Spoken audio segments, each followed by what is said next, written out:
समस्त परीक्षा निमंते 15टी मुख्य खबर तारीख 25/9/2025 गुरुवार। एथिरे अछि अंतर्जातीय, जातीय, आंचलिक, खेल, व्यवसाय एवं अर्थनीति भली गुरुत्वपूर्ण खबर।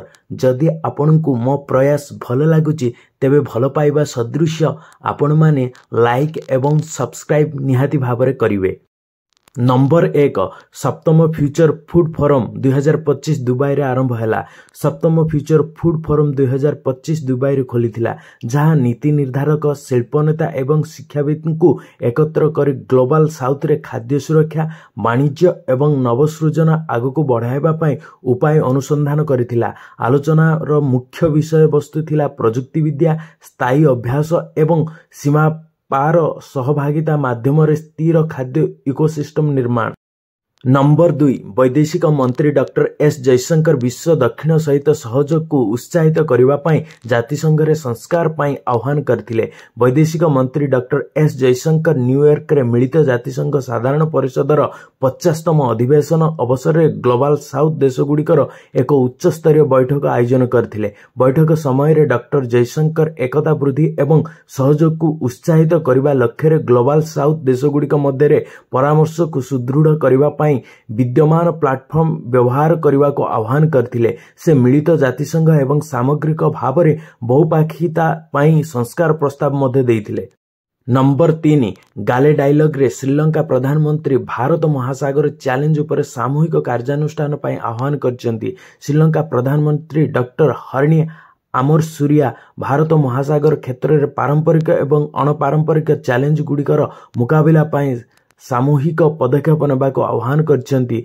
द्वादश गाले डायलॉग रे भाषण दी श्रीलंका प्रधानमंत्री कहिसेंती जे नौचालना स्वाधीनता बजाय रखिबा, अंतर्जातीय आईन को सम्मान देबा एवं चैलेंज रो मुकाबला करिबा पई सूचना आदान प्रदान, नौसेना एवं तटरक्षी मानक मध्य समन्वय एवं आत्मविश्वास वृद्धि करबा पदक्षेप आवश्यक। नौसेना मुख्य एडमिरल दिनेश के त्रिपाठी मध्य गाले डायलॉग रे भाषण देबा कार्यक्रम रही। नंबर 4 वर्ल्ड फूड इंडिया 2025 हेउची 90टी देश एवं 2000 प्रदर्शकों सहित सर्वबृहत संस्करण। खाद्य प्रक्रियाकरण शिल्प मंत्रालय MOFPI सेप्टेम्बर 25 रु 28 पर्यंत नुआ दिल्ली रो भारत मंडपम रे विश्व खाद्य भारत WFI 2025 रो चतुर्थ संस्करण आयोजन करिवो। सेप्टेम्बर 25 रे प्रधानमंत्री नरेंद्र मोदी को द्वारा उद्घाटित हेबाकु थिबा एही कार्यक्रम लक्ष्य भारत को विश्व खाद्य केंद्र भाव प्रतिष्ठा करिबा एवं रणनैतिक विश्व सहभागिता को आकर्षित करिबा। नंबर 5 जहाज निर्माण एवं सामुद्रिक क्षेत्र को प्रोत्साहित करने पाई कैबिनेट 69,725 कोटी टंकार एक व्यापक अनुमोदन करिछि।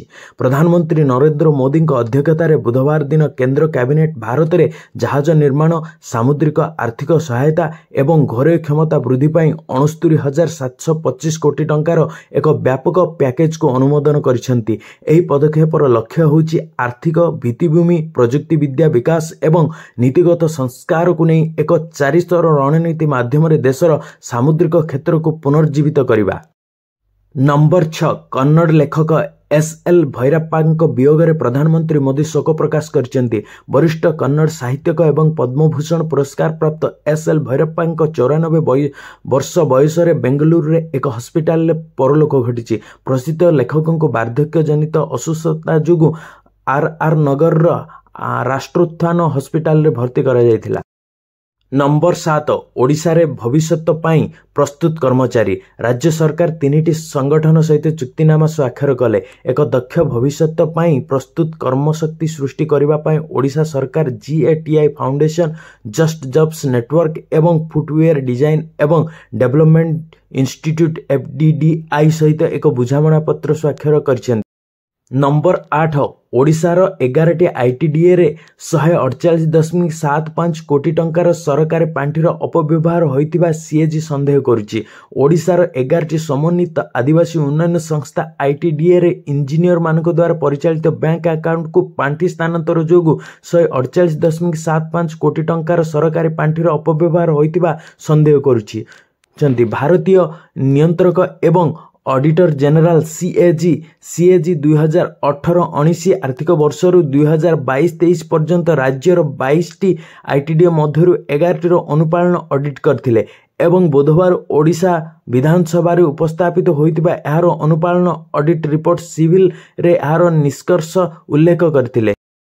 ନମ୍ବର 9 ଓଡ଼ିଶାରେ ରାସନ କାର୍ଡ ତାଲିକାରୁ 7.48 ଲକ୍ଷ ଲୋକଙ୍କ ନାମ ବାଦ୍ ଦିଆଯାଇଛି। ମନ୍ତ୍ରୀ KYC ଯାଞ୍ଚ ପ୍ରକ୍ରିୟା ସମୟରେ ଓଡ଼ିଶା ଅଯୋଗ୍ୟ ଆବେଦନକାରୀ ଏବଂ ମୃତ ବ୍ୟକ୍ତି ସମେତ 7,48,849 ଜଣଙ୍କୁ ରାସନ କାର୍ଡ ତାଲିକାରୁ ବାଦ୍ ଦେଇଛି। ନମ୍ବର 10 ନୂଆଦିଲ୍ଲୀରେ ISSF ଜୁନିୟର ବିଶ୍ୱକପ୍ ଆରମ୍ଭ ହୋଇଛି। ଆଜି ନୂଆଦିଲ୍ଲୀରେ ISSF ଜୁନିୟର ବିଶ୍ୱକପ୍ ଆରମ୍ଭ ହୋଇଛି। ଆସନ୍ତାକାଲି ମୁଖ୍ୟ ପ୍ରତିଯୋଗିତା ସୁଟରମାନେ 50 ମିଟର ରାଇଫଲ ପ୍ରୋନ୍ ମହିଳା ଜୁନିୟର ଏବଂ 50 ମିଟର ରାଇଫଲ ପ୍ରୋନ୍ ପୁରୁଷ ଜୁନିୟର ଇଭେଣ୍ଟରେ ଅଂଶଗ୍ରହଣ କରିବେ। ପ୍ୟାରିସ୍ 2024 ଅଲମ୍ପିଆନ୍ ରାଇଜା ଢିଲୋନ୍ ଏବଂ ଏସୀୟ ଟ୍ରାପ୍ ଚାମ୍ପିୟନ ସାବିରା ହାରିସ୍ଙ୍କ ନେତୃତ୍ୱରେ 69 ଜଣିଆ ଭାରତୀୟ ସୁଟିଂ ଦଳ 2025 ISSF ଜୁନିୟର ବିଶ୍ୱକପ୍ରେ ଅଂଶଗ୍ରହଣ କରିବାକୁ ପ୍ରସ୍ତୁତ। ନମ୍ବର 11 ସରକାର 2026 ଏସୀୟ କ୍ରୀଡ଼ା ଏବଂ ଅନ୍ୟାନ୍ୟ ବହୁ କ୍ରୀଡ଼ା ଇଭେଣ୍ଟରେ ବ୍ୟକ୍ତିବିଶେଷ ଏବଂ ଦଳର ଅଂଶଗ୍ରହଣ ପାଇଁ ଚୟନ ମାନଦଣ୍ଡ ପ୍ରକାଶ କରିଛନ୍ତି। ଯୁବ ବ୍ୟାପାର ଏବଂ କ୍ରୀଡ଼ା ମନ୍ତ୍ରଣାଳୟ ଏସୀୟ କ୍ରୀଡ଼ା 2026 ଏବଂ ଅନ୍ୟାନ୍ୟ ବହୁ କ୍ରୀଡ଼ା ଇଭେଣ୍ଟରେ ବ୍ୟକ୍ତିଗତ ଏବଂ ଦଳଗତ ଖେଳାଳିଙ୍କ ଅଂଶଗ୍ରହଣ ପାଇଁ ଚୟନ ମାନଦଣ୍ଡ ପ୍ରକାଶ କରିଛନ୍ତି।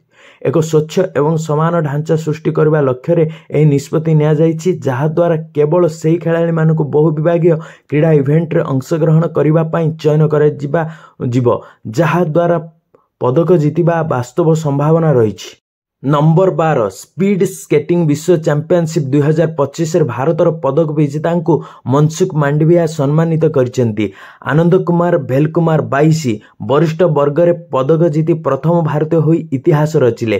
ସେ 2ଟି ସ୍ୱର୍ଣ୍ଣ ପଦକ 1000 ମିଟର ସ୍ପ୍ରିଣ୍ଟ ଏବଂ 42,195 ମିଟର ମାରାଥନ୍ ଏବଂ ଗୋଟିଏ କାଂସ୍ୟ 500 ମିଟର ସ୍ପ୍ରିଣ୍ଟ ଜିତିଥିଲେ। କ୍ରିସ୍ ଶର୍ମା 18 1000 ମିଟର ସ୍ପ୍ରିଣ୍ଟରେ ଭାରତର ପ୍ରଥମ କନିଷ୍ଠ ସ୍ୱର୍ଣ୍ଣ ପଦକ ଜିତିଲେ। ଅନିଶ ରାଜ 17 କନିଷ୍ଠ ପୁରୁଷଙ୍କର ଗୋଟିଏ ଲ୍ୟାପ୍ ସ୍ପ୍ରିଣ୍ଟରେ କାଂସ୍ୟ ପଦକ ଜିତିଲେ। ନମ୍ବର 13 ଅର୍ଥମନ୍ତ୍ରୀ ନିର୍ମଳା ସୀତାରମଣ ସାମଗ୍ରୀ ଏବଂ ସେବା ଆପିଲେଟ୍ ଟ୍ରିବ୍ୟୁନାଲର ଶୁଭାରମ୍ଭ କରିଛନ୍ତି। ଅର୍ଥମନ୍ତ୍ରୀ ନିର୍ମଳା ସୀତାରମଣ ଆଜି ନୂଆଦିଲ୍ଲୀରେ ସାମଗ୍ରୀ ଏବଂ ସେବା ଆପିଲେଟ୍ ଟ୍ରିବ୍ୟୁନାଲ GSTAT ଆରମ୍ଭ କରିଛନ୍ତି। ସମାବେଶକୁ ସମ୍ବୋଧିତ କରି ଶ୍ରୀମତୀ ସୀତାରମଣ କହିଛନ୍ତି ଯେ ସେ ନିଶ୍ଚିତ ଯେ ଏହି ପ୍ଲାଟଫର୍ମ କରଦାତାଙ୍କ ପାଇଁ ନ୍ୟାୟର ଏକ ପ୍ରକୃତ ଆଲୋକବର୍ତ୍ତିକା, ବ୍ୟବସାୟ ପାଇଁ ବିଶ୍ୱାସର ସ୍ତମ୍ଭ ଏବଂ ଭାରତର ନିରନ୍ତର ଅର୍ଥନୈତିକ ଅଭିବୃଦ୍ଧି ପାଇଁ ଏକ ଉପେରକ ହେବ। ଏହି ଅବସରରେ ଅର୍ଥ ରାଷ୍ଟ୍ରମନ୍ତ୍ରୀ ପଙ୍କଜ ଚୌଧୁରୀ, ରାଜସ୍ୱ ସଚିବ ଅରବିନ୍ଦ ଶ୍ରୀବାସ୍ତବ ଏବଂ GSTAT ଅଧ୍ୟକ୍ଷ ଜଷ୍ଟିସ୍ ଅବସରପ୍ରାପ୍ତ ସଞ୍ଜୟ କୁମାର ମିଶ୍ର ମଧ୍ୟ ଉପସ୍ଥିତ ଥିଲେ। ନମ୍ବର 14 UPI ଏବେ କାତାରରେ ଗ୍ରହଣୀୟ। କାତାର ଡ୍ୟୁଟି ଫ୍ରି ପ୍ରଥମ ବ୍ୟବସାୟୀ ହୋଇଛି। NPCI international payment limited Qatar national bank ସହିତ ସହଭାଗିତାରେ QNB ଦ୍ୱାରା ଅଧିଗ୍ରହଣିତ ଏବଂ ନେଟଷ୍ଟାର୍ସର ପେମେଣ୍ଟ ସମାଧାନ ଦ୍ୱାରା ପରିଚାଳିତ ବ୍ୟବସାୟୀଙ୍କ ପାଇଁ ପଏଣ୍ଟ ଅଫ୍ ସେଲ୍ ଟର୍ମିନାଲ ମାଧ୍ୟମରେ କାତାରରେ QR କୋଡ୍ ଆଧାରିତ ୟୁନିଫାଏଡ୍ ପେମେଣ୍ଟ ଇଣ୍ଟରଫେସ୍ UPI ଗ୍ରହଣକୁ ସକ୍ଷମ କରିଛି। ନମ୍ବର 15 ଦ୍ୱିତୀୟାର୍ଦ୍ଧ ପାଇଁ ଅଭିବୃଦ୍ଧି ଆଶାବାଦୀ। RBI bulletin. ଭାରତୀୟ ରିଜର୍ଭ ବ୍ୟାଙ୍କ RBI ଅଧିକାରୀମାନେ RBI ବୁଲେଟିନ୍ର ସେପ୍ଟେମ୍ବର ସଂସ୍କରଣରେ କହିଛନ୍ତି ଯେ ଉଚ୍ଚ ଆମେରିକା ଆମଦାନୀ ଶୁଳ୍କ ଲାଗୁ ହେବା ଯୋଗୁଁ ଘରୋଇ ମାଇକ୍ରୋ ପରିସ୍ଥିତିରେ ପ୍ରତିକୂଳ ପରିସ୍ଥିତି ସତ୍ତ୍ୱେ ଦ୍ୱିତୀୟାର୍ଦ୍ଧ ପାଇଁ ଅଭିବୃଦ୍ଧି ଆଶାବାଦୀ ରହିଛି। ଯଦି ଆପଣଙ୍କୁ ଏହି ପ୍ରୟାସ ଭଲ ଲାଗେ ତେବେ ଭଲ ପାଇବା ସଦୃଶ ଏହି ଚ୍ୟାନେଲକୁ ସବସ୍କ୍ରାଇବ୍ ଏବଂ ଲାଇକ୍ ନିହାତି କରିବେ।